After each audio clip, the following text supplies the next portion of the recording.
Drogas para todos, sin ángeles ni demonios.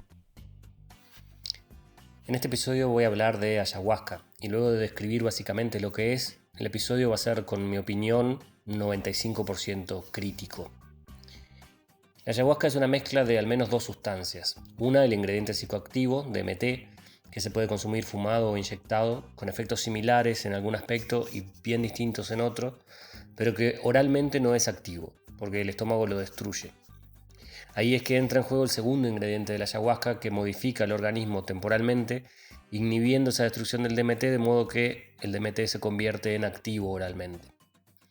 Estas dos sustancias se obtienen de plantas, y por lo tanto la preparación de la ayahuasca consiste en un tipo de té hecho con dos plantas, una conteniendo DMT y la otra conteniendo esa sustancia que permite asimilarlo oralmente. Hay muchísimas opciones de planta que tienen una u otra sustancia en distintas cantidades, por lo cual hay muchísimas formas naturales de fabricar ayahuasca. Se estima que su uso en algunas comunidades indígenas tiene miles de años de historia, y aunque esa información puede ser un poco dudosa, al menos se relata su uso cuando los conquistadores españoles llegaron a América en el siglo XVI. Por más de que, como cualquier cosa, se podría producir en forma absolutamente sintética, con una dosis controlada y en una pequeña píldora fácil de consumir, ese no es el método normal de consumo, ni mucho menos, todo lo contrario.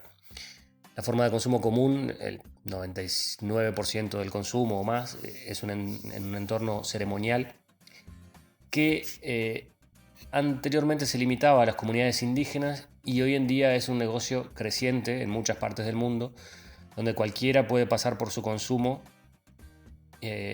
cualquiera puede ser un chamán prácticamente, y bueno, se ha puesto de moda, ¿no? En esa ceremonia, normalmente en grupos de unas 10 o 20 personas, guiada por uno o varios chamanes, se consume un té hecho con distintas plantas. Normalmente en las ceremonias de pago actuales, para aprovechar el viaje al lugar, se suelen hacer 2 o 3 ceremonias en un fin de semana.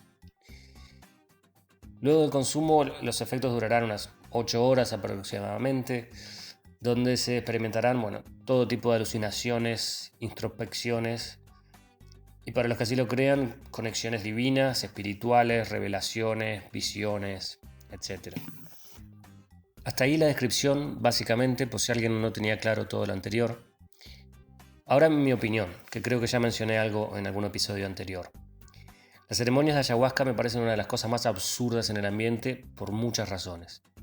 Si bien mucha gente pretende tomar ayahuasca por sus efectos de introspección y nada más, es indudable, es imposible separar todo el proceso de la parte ritualística.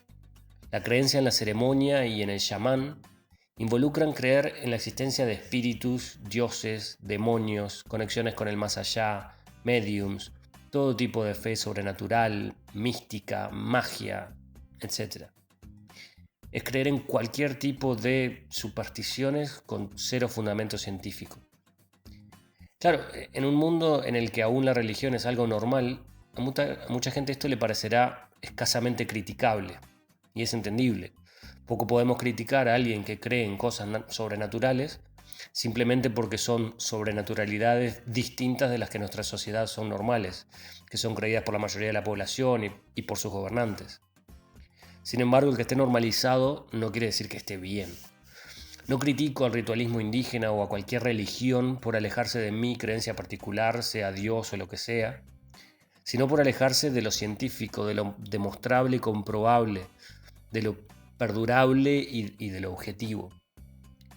Y si bien creer en algo parece claro que es intrínseco a nuestra condición humana y que de cierto modo se puede considerar beneficioso, cuando se borra el límite entre la creencia y la realidad, como claramente sucede con ayahuasca, en donde se traen aprendizajes del más allá, en donde se obtienen respuestas de manos de entidades superiores y cosas similares, deberían saltar todas las alarmas de nuestro raciocinio.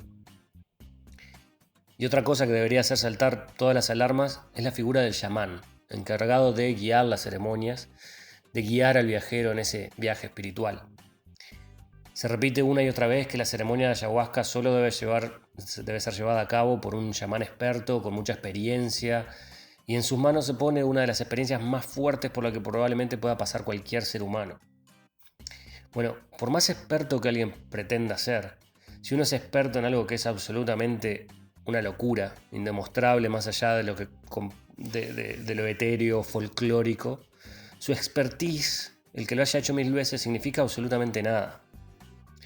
El problema no está tanto en lo que creen, sino en lo que ignoran, porque ignoran todo tipo de conocimiento científico acerca del funcionamiento del cuerpo humano.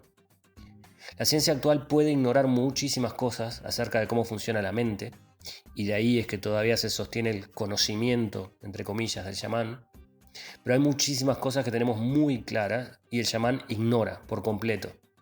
Desde las características de distintas enfermedades que la gente pretende ir a curar en una ceremonia, a cosas básicas como el vómito y la diarrea, que son interpretados como purgas espirituales, como un exorcismo de los demonios internos.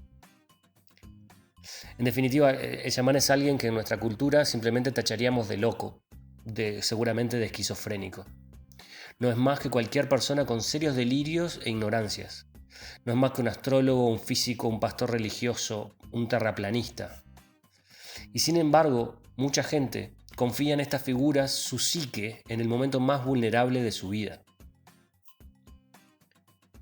El chamán también es responsable de la dosis, que es básicamente aleatoria. No hay una forma estándar de preparar la ayahuasca y mucho menos de conocer su composición química. Es en general una prueba y error que puede salir bien o no. Basta leer experiencias para ver que es súper normal que la dosis recibida fuera o bien mucho menor a la que se esperaba o bien muchísimo mayor. Eso está lejos de ajustarse a una definición de experto en conjuros, ni mucho menos, según mi criterio. Más allá de una dosis mayor o menor, vale aclarar que una experiencia de ayahuasca es muchísimo más fuerte que un viaje normal de hongos o LSD. Son experiencias completamente distintas. Mientras para hongo y LSD la recomendación siempre es empezar con dosis lo más baja posible, ir subiendo con el tiempo dependiendo de cómo se tolere, con la ayahuasca lo normal es ir por una dosis heroica, que transporta ineludiblemente a otra realidad, una experiencia inimaginable para el que nunca lo haya experimentado. Es largarse a nadar en alta mar un día de tormenta, sin saber nadar y con los pies atados. Volviendo a la parte ceremonial, mucha gente en la ceremonia pasa por momentos de tensión psicológica, enfrentando sus traumas, miedos, y en el proceso vomitando, gritando, llorando, hablando, entrando en pánico, etc. Ahora, quizás eso no sería mayor problema, si no fuera porque la ceremonia se realiza en grupo. Es decir, que mientras uno está pasando por una experiencia que por lo menos se puede describir como fuerte, muy fuerte, alrededor suyo habrán otras cuantas personas pasando por un infierno personal y manifestándolo, de todas formas. No se me ocurre algo más cercano a una película de terror realmente, donde uno escucha llantos, risas, ruidos a la distancia, maquiavélicos y aterradores. Paradójicamente, sin duda que parte del objetivo de mucha gente que asiste a una ceremonia será mejorar su empatía, su conexión con otros.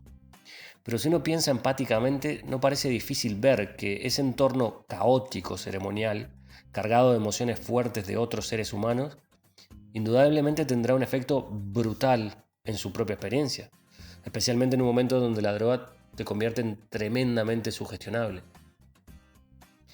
En fin, podría seguir desglosando partes de toda la creencia y la ceremonia, pero creo que se entendió el punto, mis múltiples razones para pensar en la ayahuasca como algo completamente bizarro y surreal. Está claro que con todo lo que dije anteriormente, habrá mucha gente que pasó por malas experiencias, completamente traumáticas, y que se arrepentirán por siempre de su experiencia. Sin embargo, para terminar con una nota positiva, es innegable que también hay muchísima gente que ha encontrado en la ayahuasca algo que le cambió la vida para mejor, que lo ayudó a salir de determinados problemas, que le sirvió como una terapia psicológica única y salvadora, que lo acercó a un grupo de gente de similares intereses, que lo ayudó a ver la vida de otra forma, otros tantos beneficios. Eso no lo dudo. Ahora, el por qué, algo que parece estar tan mal, puede salir a veces tan bien, es un misterio realmente. Una opción es que químicamente la ayahuasca sea tan buena que incluso en las condiciones paupérrimas en las que se consume, resulta siendo positiva. Otra opción es que el poder del rito en sí mismo, el poder de la sugestión, el sentimiento de superación de una experiencia que es traumática en sí misma, brinde a los participantes un beneficio inigualable, similar a los que han estado al borde de la muerte y que ven la vida con otros ojos. Una emoción tan fuerte que de superarla dará mayores herramientas para cualquier otro problema que se presente. Ante la duda, yo personalmente jamás me acercaré a ninguna ceremonia de ningún tipo, eso lo tengo claro. Por más que saltar en paracaídas me resulte atractivo, no le voy a confiar el avión y el paracaídas a un chamán delirante.